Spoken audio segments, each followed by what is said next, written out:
Siempre la propuesta es hacer la pausa todos los domingos, fresquito, pleno invierno aquí en Punta del Este, pero como siempre la propuesta es tomarnos un café. Y en esta oportunidad vamos a tener el gran placer de conversar con el economista argentino, consultor, autor también de gran trayectoria en el mundo de la economía. Él es Martín Redrado. ¿Cómo estás, Martín? ¿Qué tal? Buenas tardes, ¿cómo estás? Bien, bien, todo bien. Bueno, gracias por sumarte a este Placer de Café conversar con Nico y contame cuáles son las sensaciones cuando te invitan a tomar un café. Bueno, depende para qué me invite a tomar un café. Una cosa es que me invite a tomar un café un amigo, que habitualmente me puede contar temas de la vida o algún problema que tiene y que necesita alguna otra mirada. Otro tema es cuando me invita a tomar un café un cliente, Claro. que le tengo que dar una visión de la economía o una solución para sus empresas. Eh, Bueno, a mi mujer no le gusta tomar café, así que, así que con mi mujer no, a ella le gusta coca cero, a mí me gusta el café, pero bueno, depende con quién lo tomes, ¿no? Yo me imagino en esas reuniones de trabajo, ¿no? Que el café muchas veces matiza ciertos temas ¿No? complejos, como es el tema de la... Aprovechemos y tomemos, ¿no? Sí, Ajá, perfecto. ajá. Hacemos un brindis, vamos Dale. con todos los invitados y que surgen varios temas. ¿Qué es lo que más te pregunta hoy la gente por la calle acá en Argentina? Es simple, parece que mi paso por el Banco Central de casi 6 años me ha dejado el tema dólar marcado aquí en la frente, ¿no? Y como vos sabés, y por suerte en Uruguay ya no lo es tanto, pero en Argentina el tema dólar es un tema recurrente. Entonces la pregunta es, Martín, ¿a dónde va el dólar? Esa es la pregunta que siempre, o muchas veces también me pasa cuando estoy tomando un café, ahora ya no tanto porque lamentablemente mis hijos no viven en la Argentina, pero yo siempre los fines de semana, cuando no hago deporte, que hago bastante deporte, salgo por el barrio a tomar un café en algún lado, entonces la gente se acerca y pregunta, bueno, ¿qué pasa con el dólar? ¿Qué hago con mis ahorros? ¿Para dónde va esto? Bueno, ese tipo de preguntas, ¿no? Sobre todo sobre el futuro, ¿no? Claro, y en una economía donde Argentina, Uruguay han tenido varios cambios, cambios de mandatos, ¿cuál sería este primer análisis que podemos hacer hoy del gobierno de Javier Milei después de ya un año y medio? Bueno, sin duda es algo muy importante que no ha pasado en Uruguay, ¿no? Pero que sí ha pasado en otros países es la gente y con razón, el argentino y con mucha razón, se hartó, por no decir otra palabra, de los políticos, ¿eh? Los políticos que han gobernado en los últimos 40 años, que por suerte tenemos democracia, pero cada vez ves cosas más obscenas de políticos cada vez más ricos y la gente cada vez más pobre, ¿no? Y yo estoy convencido que el fenómeno Milei, que tiene otros componentes, a veces uno reduce en Sí, términos de sí. razones, pero es más un tema de decirle, con ustedes no, es decir, con los políticos no, con ustedes basta, vamos a probar con alguien nuevo, con alguien fresco, con alguien que no la caretea, que a algunos le puede gustar el estilo o no, pero es lo que es, digamos, no te vende otra cosa de lo que es. Y eso ha pegado mucho también en la gente joven en la Argentina, ¿no? Que está cansado de los políticos que la caretean, que te dicen lo que te parece que es conveniente y de acuerdo al momento que es conveniente. Y yendo a la trayectoria del presidente, lo que ha sido su gestión hasta ahora, 18 meses, creo que también, como diría cualquier americano, el jurado todavía está deliberando, ¿no? Es Claro. muy temprano para hacer una evaluación final por el desastre que tomó, ¿no? Sobre todo el desastre en términos económicos y sociales. Cualquier indicador que vos miraras de Argentina en 2023 estaba peor que en 2019, peor que en 2015 y peor que en 2011. O sea que Argentina ha tenido, para dar unos números, el ingreso per cápita, es decir, lo que ganamos los argentinos por habitante, no crece desde 2010. Sube, baja, pero está igual que en el 2010. Eh, por supuesto, el nivel de pobreza, que es lo más acuciante para un país rico en recursos naturales y también con excelentes recursos humanos, también, digamos, nos dejaba en números realmente un nivel de pobreza de más del 40% de pobreza, ni que hablar después para ir a los temas más si querés, más duros de la economía, nivel de reservas, bueno, inflación que le pegaba a todo el mundo, con lo cual, sin duda, tomaron un descalabro económico. Lo que se puede decir es que en el primer año un logro importante y que yo espero que sea un logro de Argentina hacia adelante, venga quien venga, es el equilibrio presupuestario. Argentina siempre gastó más de lo que ingresó. Ahora eso, Nico, es una condición necesaria para que un país se desarrolle. Todavía falta una hoja de ruta de desarrollo en la Argentina para generar mejor calidad de vida en todos los argentinos.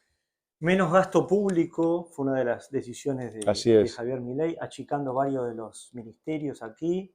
¿Y cuáles serían las cosas que están faltando? Porque uno muchas veces dice, bueno, todas estas situaciones macro, ¿cómo impactan en el bolsillo del ciudadano, el que cobra el sueldo todos los Por meses? supuesto. Bueno, falta una hoja de ruta de desarrollo de la Argentina. Lo que hemos tenido este año es que la economía cayó el año pasado, rebotó. Digo, siempre que si uno tira una pelota de fútbol al piso va a rebotar. El tema es que el segundo rebote va a ser más chico que el Claro. primero hasta que de vuelta queda en el piso. La clave es que rebote y que siga creciendo hacia arriba, ¿no? Y para eso se necesita un jugador que tenga la calidad de llevar la pelota hacia el arco contrario, ¿no? Y creo, bueno, todavía es temprano, hay una elección de medio término, pero sin duda, a mi entender, lo que falta es una hoja de ruta que tenga 4 revoluciones por delante. La primera revolución tiene que ser impositiva. Argentina no puede vivir con este nivel de informalidad, pero tiene que ampliar la base de argentinos que paguemos impuestos, pero que paguemos menos ¿Por impuestos. qué hay tantos impuestos acá en Argentina? Bueno, porque se pagan pocos impuestos. Entonces, como se pagan pocos impuestos, como el 50% de la economía es informal. Ninguna economía que quiera ser normal hacia el futuro puede vivir con 50% de las empresas, de los trabajadores que no tienen ningún tipo de cobertura social, que no tienen buena cobertura de salud, que no tienen buena cobertura turística, en fin, que no están que no tienen ese paraguas de protección, puede realmente rendir. También las empresas como hay impuestos que son tan distorsivos, tienden a eludirlos o a evadirlos. Entonces hay que generar incentivos impositivos, bajar la carga tributaria, eliminar impuestos distorsivos para que haya más argentinos que pagan menos impuestos. Justamente hoy al mediodía estaba trabajando con mi equipo Fundación Capital, aparte de darle asesoramiento, hablamos y manejamos las principales economías latinoamericanas, damos proyecciones, pero también nos ocupamos de hacer propuestas de políticas públicas. Estaba mirando lo que son los impuestos al trabajo. Un empleador que en Argentina le paga 1.000.000 de pesos de bolsillo a un trabajador, tiene que pagar 600.000 pesos más en aportes patronales, en aportes al PAMI, en distintas cajas, en fin, es imposible tomar un nuevo trabajador. Bueno, eso es lo que hay que hacer, es bajar los impuestos al trabajo para que haya más gente que pueda trabajar. Segundo, te los enumero 4 y después si Sí, querés sí. es una revolución de la logística. Argentina tiene costos muy caros de transporte. Necesitamos más y mejor infraestructura física y digital. Una revolución de exportaciones. Argentina se ha quedado en negociaciones económicas internacionales que nos permitan hoy el mundo para Argentina, para Uruguay, para esta parte del mundo, un mundo tan convulsionado, somos una zona de paz, somos una zona en donde todo el mundo está hablando de conflicto, en donde podemos ser proveedores confiables de muchas industrias en el mundo industrializado y por lo tanto hay que hacer activas negociaciones internacionales para lograr mostrar nuestros productos, insertarnos en esas cadenas de valor. Y por último, la revolución federal, ¿no? Argentina es un país que necesita darle a las provincias los recursos que necesitan para que no tengamos el fenómeno de migraciones urbanas. El conurbano bonaerense, el conurbano de Rosario, se ha vuelto de mucha gente que ha venido al interior a la búsqueda de Claro. oportunidades y eso queda una marginalidad muy importante. Entonces, esa es a mi juicio la hoja de ruta. Revolución impositiva, revolución exportadora, revolución de la logística, de la infraestructura y revolución federal. eso es lo que a mi juicio queda por delante. Algunas de las cosas las he escrito en mi último libro que se llama Argentina Federal. Claro, de eso mismo estabas haciendo mención, de Argentina Federal. Y también hay un tema interesante que tiene que ver con lo que traes en relación a los sueldos, los salarios, a una nueva ley de contrato de trabajo, ¿no? También, Aquí, también, también, en Argentina. por supuesto. Por supuesto, tenemos una ley de 1973, el mundo del trabajo ha cambiado.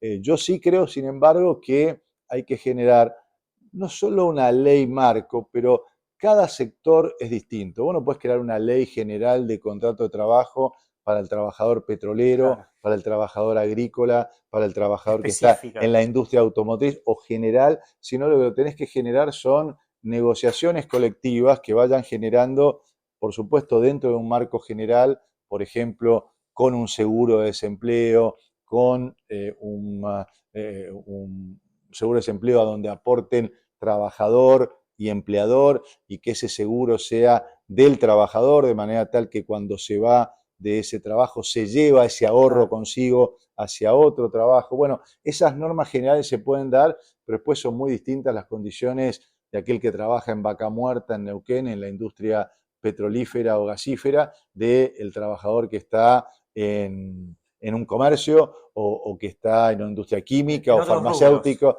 o en otro rubro, ¿no? O que está en el sector vitivinícola, con lo cual hay que sectorizar o generar acuerdos patronales con los sindicatos, rubro por rubro, modernizándolos a lo que es hoy el siglo XXI, el año 2025. Uno de los ejes principales de Sudamérica es el Mercosur. Así ¿Cómo es. ves el Mercosur hoy? Y lo veo atascado. ¿Por qué? A ver. A ver, porque no ha sabido crecer primero como un mercado común. Y esto mucha gente se olvida, pero yo fui vicecanciller de la Argentina y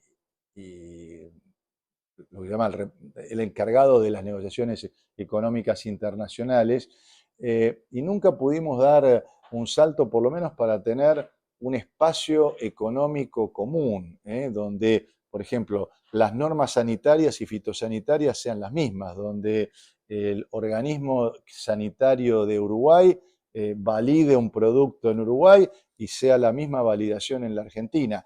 Ni que hablar con Brasil, que es también con todo, quiero mucho a Brasil y demás, pero es kafkiano el Se sistema, complica, se se complica. complica. Entonces, no hemos dicho, bueno, vamos realmente a hacer un mercado común en serio y nos hemos quedado en la mitad, ¿no? Tuvo el primer impulso de lo que fue en los años 90, pero después se quedó en un estancamiento, un gran estancamiento también en las negociaciones económicas internacionales. Fíjate lo que llevó el acuerdo Mercosur-Unión Europea, que Mm. bueno, ahora más por condiciones de los europeos que por las nuestras, pero más de 20 años negociándolo, con lo cual, digo, lamentablemente no hemos hecho algo central que es la infraestructura, no hemos generado obras de infraestructura. Cuando uno mira la Unión Europea, han sido clave los puentes, las autopistas, obviamente en este momento la infraestructura digital, que funcionemos todos, Brasil, Argentina, Paraguay, Conectados. conectados digitalmente.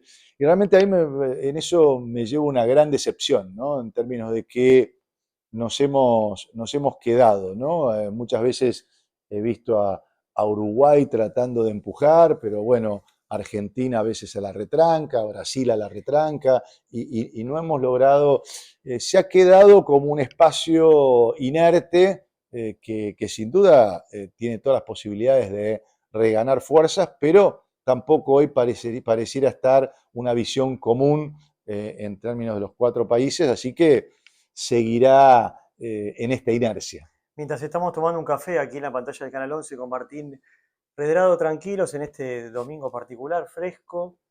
Ahora, ¿qué opinión tenés de que ahora los países pueden o se cortaron a negociar con otros Ujú. de Europa en relación a distintos productos, exportaciones que salen de este formato del Mercosur? Bueno, todavía no hay acuerdos formales, pero sí es cierto que frente a esta, si querés, encerrona, es lógico que distintos países busquen alternativas, sobre todo en lo que hablábamos antes, en las nuevas cadenas de Claro. producción, de suministro que se necesitan en el mundo y en donde nuestra América Latina, Uruguay, Argentina, Chile, Perú, pueden brindar lo que hoy en la transición energética, por ejemplo, que es un tema central que vive Europa, o los países del sudeste asiático en términos de alimentos. En fin, hay una cantidad de oportunidades que, bueno, si el Mercosur no las ve en bloque, es lógico que cada uno de los Claro. países vaya buscando lo mejor para su propia población, ¿no? ¿Qué tomarías de Uruguay para aplicar en Argentina en términos económicos, políticos, institucionales, ¿no? Yo diría en términos institucionales y en términos políticos. Estas cosas que por ahí son simbólicas, ¿no? Pero cuando uno ve a los 4 presidentes que se juntan para darle la despedida a un presidente que se va o a un presidente que fallece, esas señales de civilidad que hay, por más que uno piense totalmente distinta por el otro, yo diría el respeto que hay en Uruguay por el otro, por el que piensa distinto, e instituciones que funcionan, ¿no? Puede haber un gobierno del Frente Amplio, puede haber un gobierno más de la derecha, pero hay un camino, ¿no? A Uruguay va, ¿no? Uruguay va y puede haber eh, algunos que caminan un poquito más por la vereda izquierda, por la vereda derecha, pero todos caminan por la misma avenida. Pero siempre me parece una regla central de la convivencia humana, diría, y por supuesto la convivencia política, el respeto por el otro, el respeto por el que no piensa igual. Eso me encantaría tenerlo en la Argentina. Una de las cosas cuando empezábamos la charla era, bueno, ¿qué pasa con el dólar? Porque era la pregunta de la calle. Si yo les digo, si salgo ahora con Martín Redrado a dar una vuelta, seguramente va a ser una. ¿Y con qué dólar nos encontraremos? ¿Con qué economía en el final de este 2025? Aquí. Bueno, sin duda al dólar le falta o a el proceso de normalización cambiaria que inició este gobierno después de tener 15 valores del tipo de Sí, cambio sí. cuando inició el 10 de diciembre. Muchos uruguayos me dicen, ¿qué es el dólar blue? ¿Qué es esto? Lo otro. Sí, el dólar MEP, el dólar CCL, le hemos inventado tantos nombres, pero bueno, la última materia que tenemos que dar en materia de normalización cambiaria es que las empresas puedan comprar y vender dólares libremente.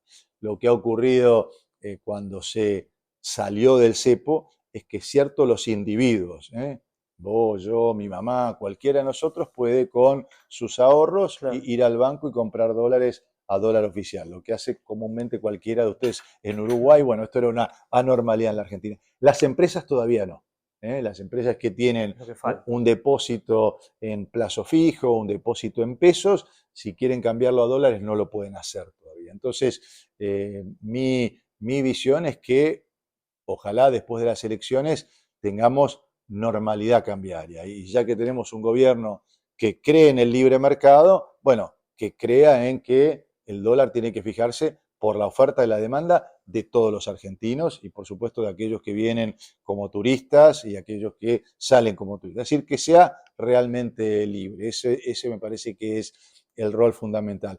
Y luego hacer las reformas que Argentina necesita para poder ser más competitivo. Argentina tiene prácticamente su productividad ha estado estancada y para esto se necesitan reformas como las que yo te mencionaba hace un instante, ¿no? Tener impuestos que sean más bajos, tener, bueno, no hablamos de las normas laborales, pero también bajar impuestos al trabajo para que haya, hablamos de las normas, pero hablamos de tema más impositivo, Sí, pero sí. tener normas laborales que estén adecuadas al mundo del trabajo del siglo XXI. Bueno, esa es la hoja de ruta que yo espero para Argentina después de las elecciones. Pero bueno, siempre las elecciones marcan un antes o un después, quién gana, cuál es el mandato que queda, cómo queda compuesto el Congreso Nacional, porque muchas de estas cosas, Tiene que ver eso también. volviendo al tema Uruguay, siempre es bueno, Uruguay siempre tiene leyes, ¿no? No hay nadie que se lleve por delante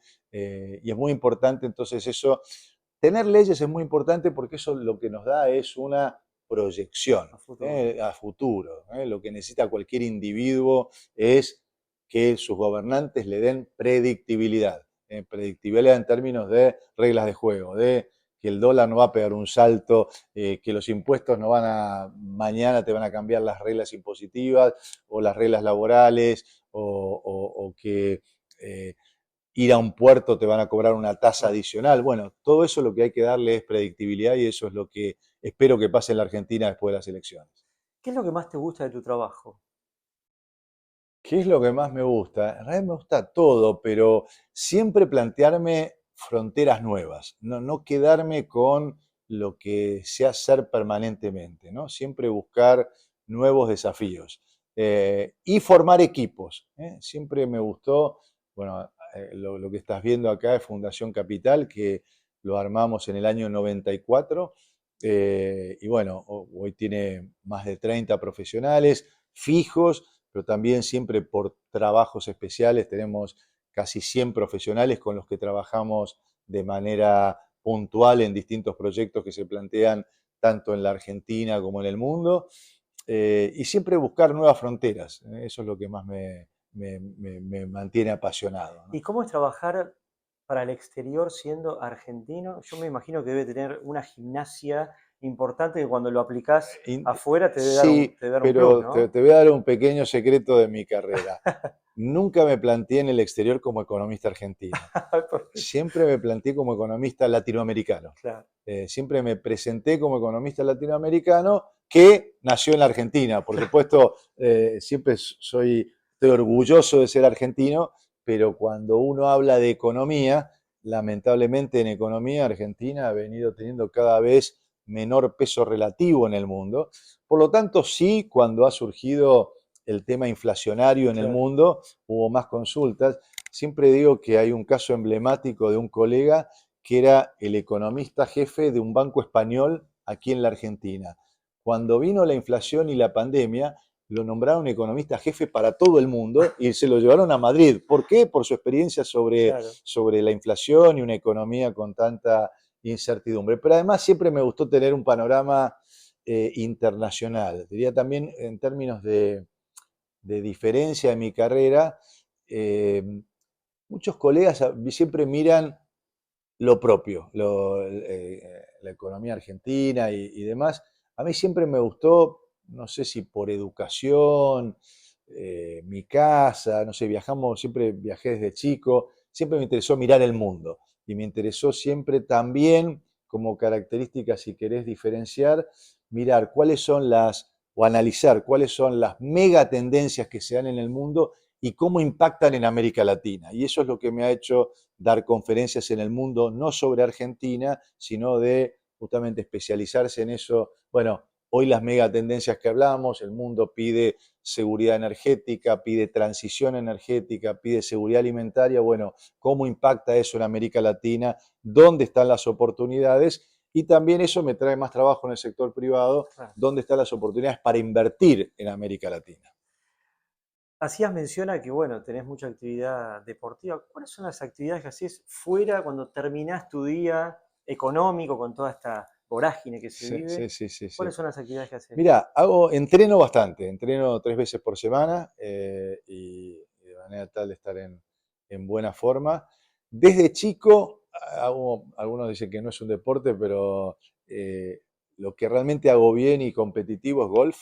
Juego desde chico, desde mi padre me llevó a cancha cuando tenía 7, 8 años, hizo socio de un club, el club que pocos se acordarán, pero la gran estrella de golf que tuvo Argentina se llamó Roberto de Vicenzo. Sí. Bueno, nosotros estamos en el club de Roberto de Vicenzo, así que me tuteaba con Roberto, así que eso fue. Es más, el primer torneo que gané de golf se llamaba Yo le gané a Roberto de Vicenzo. Roberto salía y hacía un score y si alguien le ganaba le daba una copa, fue mi primera copa, era chico. Después he jugado a todos los deportes, fútbol, naturalmente como buen rioplatense, este, eh, jugué tenis también, pero hoy te diría lo que hago permanentemente, me gusta leer también, me gusta ir al cine, nos vemos mucho con mi mujer, nos gusta mucho el teatro, así que obviamente también en día de semana no nos perdemos de ver alguna serie que nos interese, pero y cuando leo de megatendencias, leo cosas de historia de megatendencias, este, Sí, esas son las cosas que me gusta. Y volviendo al tema del golf, ¿se aplica un economista jugando al golf? ¿Algunos tips? ¿Los aplicás o no? Eh, Nunca creérsela. El golf lo que tiene es que vos podés venir jugando impresionantemente hasta el hoyo 17. Para los que no juegan al golf, las canchas tienen 18 hoyos, y de repente en el hoyo 17 mandás la pelota afuera y decís, ¿cómo puede ser? Con lo cual, eh, el golf lo que tiene es que nunca lo controlás. Vos pensás que podés controlarlo, nunca lo controlás, y exige también un gran nivel de concentración, ¿no? O sea, cuando vos estás en una cancha de golf, no puedes traerte los problemas del laburo, los problemas que tenés en tu vida personal, y bueno, eso exige también una disciplina muy importante, ¿no? Contacto, y cuando vas caminando una cancha de golf, tenés que estar pensando en el viento, Muchos factores. apreciando también la naturaleza, los árboles. Cuando estás en un green, que es donde está finalmente la bandera, bueno, tenés que hacer un estudio de las declinaciones que tiene, las ondulaciones que tiene, porque bueno, la pelota va para un lado, para el otro, cómo está el pasto, hay que mirar muy bien el pasto, si el pasto está en contra tuyo, al costado, bueno, eso son las caídas, es decir, un nivel de concentración que sí, lo exige también cuando uno está laburando, ¿no? Estar, viste, concentrado en eso y no estar pensando en 30 cosas. Las últimas para ir cerrando y agradeciendo esta charla Por favor. con vos, que charlamos no solamente la idea es, en este caso, tu conocimiento de economía, sino también la persona que muchas veces hace para que uno pueda estar muchísimo mejor. Contame cómo te llevas con los errores en tu trabajo. Y de los errores uno aprende permanentemente, ¿no? Uno aprende. Yo siempre trato de ver qué hice mal y cómo corregirlo, ¿no? Y no echarle la culpa al otro, ¿no? Pues siempre uno cuando Eso está bueno. pasa algo malo, decís, che, la culpa la tuvo el otro, ¿no? Quizás eso lo hacía cuando era más joven, ¿no? Después de tanto uno equivocarse, también me he psicoanalizado, no ahora, pero me ayudó en su momento. Con lo cual, siempre tratar de aprender, ¿no? Bueno, ¿por qué lo hice mal? ¿Qué me llevó a hacerlo mal? ¿O qué me llevó a tener tal o cual reacción? Y bueno, y tratar de corregir hacia adelante. La última, La vida ¿qué es un constante es aprendizaje, un aprendizaje y siempre uno va todos los días. repitiendo Y ciertas aprendés cosas? también de otra gente, de la gente que trabaja con vos, de la gente que te dice algo en la calle. Para mí todo es un Y la aprendizaje, ¿no? escucha con el tiempo uno está más sabio para eso, ¿no? Sin duda. Saber escuchar, otro tema central también que me parece importante cuando uno se equivoca. Saber escuchar al otro que te dijo, che, acá la pifiaste, ¿no? Tiene razón, ¿de dónde me lo dice? ¿Qué le dirías a un joven que quiere estudiar economía hoy aquí en Argentina, bueno, o en Sudamérica? ¿Con qué mundo se va a encontrar dentro de unos años? Primero que introduzca de movida la inteligencia artificial, que nos, Ya estamos, ¿no? Estamos todos con eso. nos corta, pero que lo use permanentemente para su trabajo. Yo veo mucha gente que utiliza la inteligencia artificial como un juego, como si fuera Google, Claro, que va y le sí, pregunta, sí. che, ¿quién es el actor que estuvo en tal peli? ¿No? Creo que, o sea, está bien, usarlo si querés para eso, o en tal serie, pero utilizarlo en términos de investigación. Si te interesan temas, incorporarlo. Nunca la inteligencia artificial va a poder modificar el criterio personal.